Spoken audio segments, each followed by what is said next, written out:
யாழ்ப்பாணம் செம்மணி மனித புதைக்குழியில் முன்னெடுக்கப்படும் அகழ்வு பணிகளும் அதற்கு நீதி கோரி நடத்தப்படும் மக்கள் போராட்டமும் ஒரே நேரத்தில் தீவிரமடைந்துள்ளன.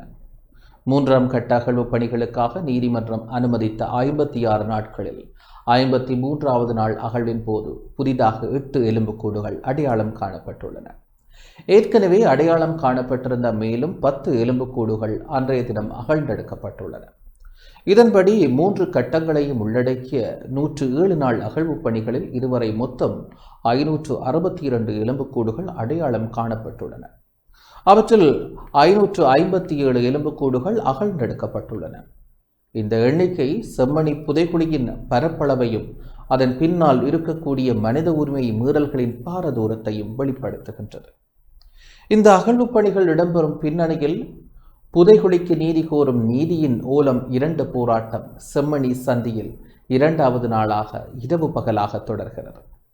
தாயக செயலணியின் ஏற்பாட்டில் இடம்பெறும் இந்த போராட்டத்தில் பொது அமைப்புகள், அரசியல் கட்சிகள் மற்றும் பொதுமக்களின் பிரதிநிதிகள் பங்கேற்று ஆதரவு தெரிவித்து வருகின்றனர்.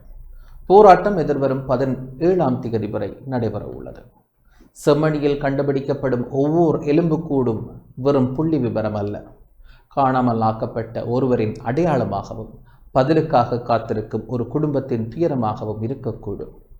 எனவே அகழ்வு பணிகளை அறிவியல் மற்றும் நீதிமன்ற தரநிலைகளுக்கு அமைவாக முன்னெடுத்தல், எச்சங்களின் அடையாளங்களை உறுதிப்படுத்துதல், மரணத்திற்கான காரணங்களை கண்டறிதல் மற்றும் பொறுப்புக்கூறலை உறுதிப்படுத்தல் ஆகியவை அடுத்த முக்கிய கட்டங்களாகும்.